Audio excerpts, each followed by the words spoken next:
Assalamualaikum warahmatullahi wabarakatuh. Alhamdulillah, alhamdulillahirabbil alamin. Wassalatu wassalamu ya ibal mursalin wa ala alihi washabihi ajmain. Perkenalkan, nama saya Firdaus. Saya dari kelas C13. Di sini saya akan menjelaskan tentang akhlak terhadap lingkungan. Pendahuluan, lingkungan hidup merupakan bagian integral dari kehidupan manusia. Alam penyediaan sebagai kebutuhan dasar manusia seperti udara, air, makan, serta tempat tinggal. Namun seiringnya perkembangan zaman, persaat hubungannya penduduk banyak merusak lingkungan. Makanya adanya kita harus menjaga lingkungan, yaitu dengan akhlak lingkungan.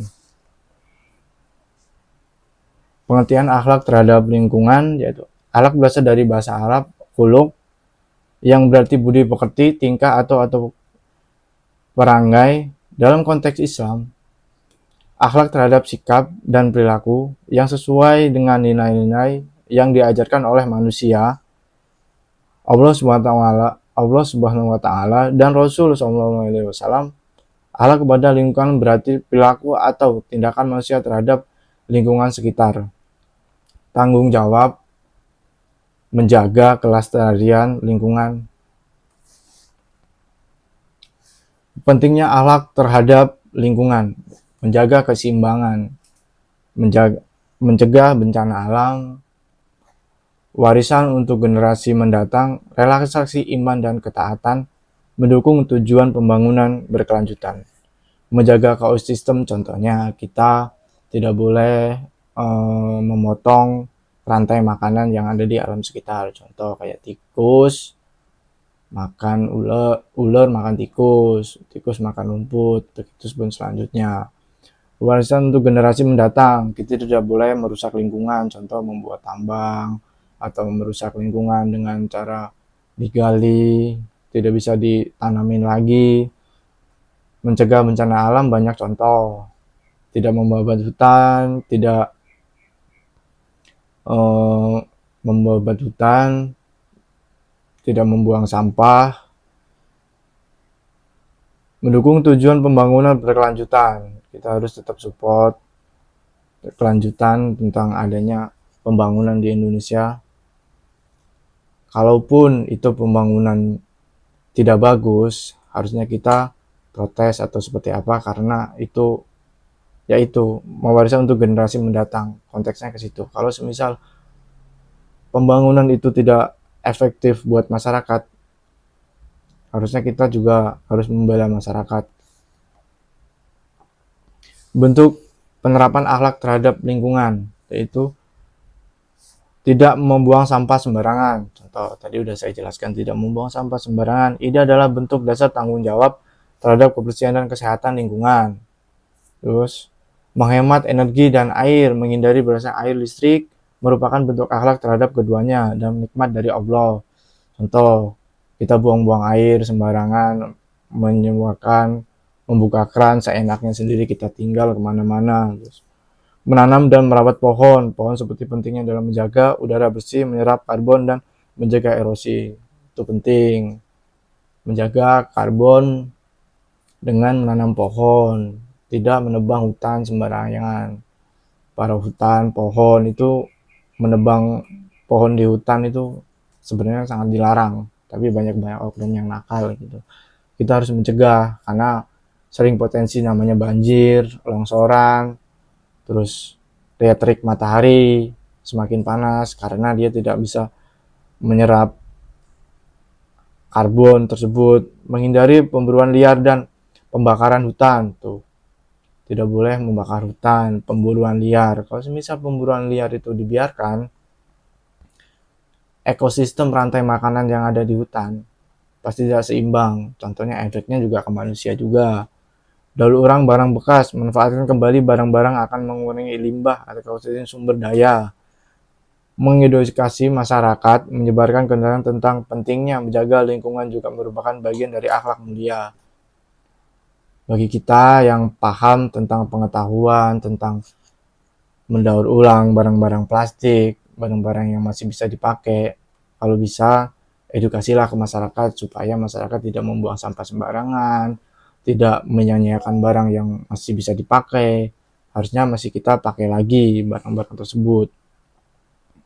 Dampak negatif, mengabaikan akhlak terhadap lingkungan akan menyebabkan sebagai dampak negatif mulai merasakan kesehatan, kerusakan lingkungan, hingga bencana alam. Di antara dampak negatif dan perencanaan lingkungan, banjir, tanah longsor, pemanasan global, dan peningkatan risiko penyakit akibat lingkungan kotor. Tuh, dari pemanasan global, pemotongan pohon, menyebabkan banjir, longsor. Kalau pemanasan global itu biasanya karena banyak gedung pencakar langit yang banyak kacanya. Tuh, pendidikan risiko pencemaran lingkungan.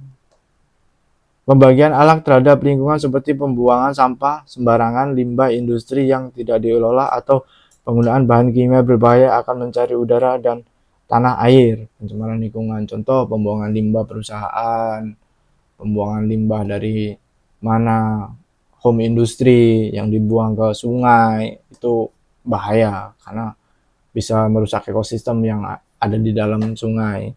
Banjir, tanah longsor, kerusakan hutan dan penutupan lahan hijau akibat unsur manusia yang ditanggung jawab dapat meningkatkan risiko banjir dan tanah longsor. Pemotongan pohon sembarangan, kurangnya lingkungan hijau, meningkatkan risiko penyakit. Lingkungan yang kotor tidak bersih dapat menjadi sarang penyakit seperti demam berdarah, hepatitis, diare, dan tifus.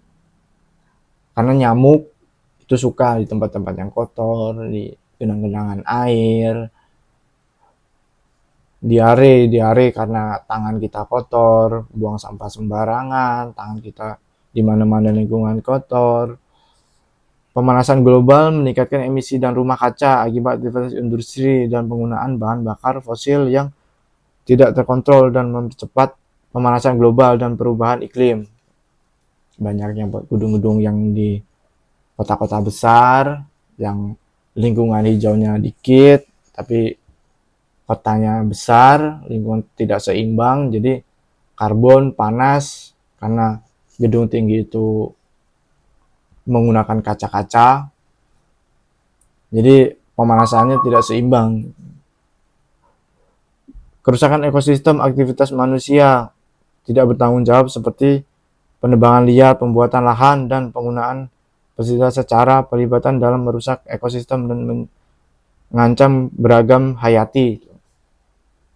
Tadi sudah saya jelaskan tentang kerusakan ekosistem aktivitas manusia yang tidak bertanggung jawab, seperti penambangan liar, pembukaan lahan, dan penggunaan pestisida secara berlebihan, yaitu penyebabnya akan merusaknya ekosistem yang ada di dalam hutan tersebut, rantai makanan, pemanasan global, longsor, banjir, bencana alam. Nih, atas saja bencana alam yang akan terjadi karena kita kerusakan ekosistem tersebut. Kerusakan lingkungan yang berkelanjutan dapat meningkatkan risiko terjadinya pembakaran hutan, kekeringan, dan badai yang semakin ekstrim. Makanya kita emang harus menjaga akhlak terhadap lingkungan. Tuh. Untuk kesimpulannya, akhlak lingkungan bukan sekedar kewajiban moral, tetapi juga merupakan cerminan dan keimanan dalam bentuk nyata tentang pada Allah Subhanahu wa taala. Alam semesta adalah ciptaan Allah yang menciptakan dengan penuh hikmah dan keseimbangan. Ketika manusia menjaga makhluknya, maka sejatinya ia tengah bersyukur dan menghormati Sang Pencipta. Sebaliknya, ketika manusia merusak lingkungan, ia telah meniati amanah sebagai khalifah di bumi. Makanya tugasnya kita sebagai khalifah di bumi, kita menjaga lingkungan supaya tidak rusak, tidak banjir, tidak kerusakan alam, anak cucu kita sebagai entah generasi selanjutnya bisa menikmati apa yang kita nikmati sekarang. Makanya kita tidak boleh merusak lingkungan sekarang. Untuk dalilnya akan saya bacakan tentang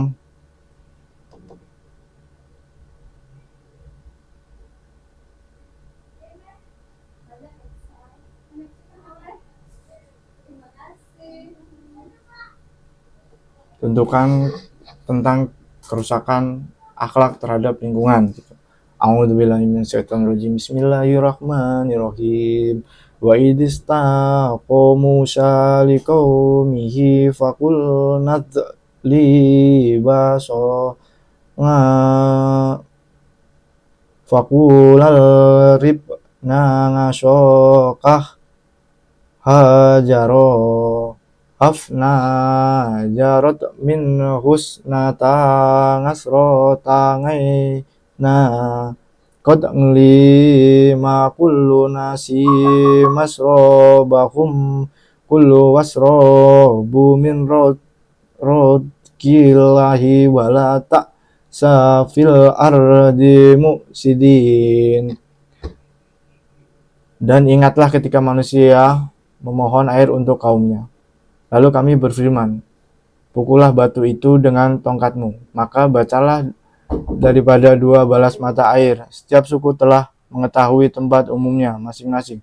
Maka dan minumlah dan rezeki yang diberikan Allah. Dan janganlah kamu memasuki kejahatan bumi berbuat keserakahan atau kerusakan.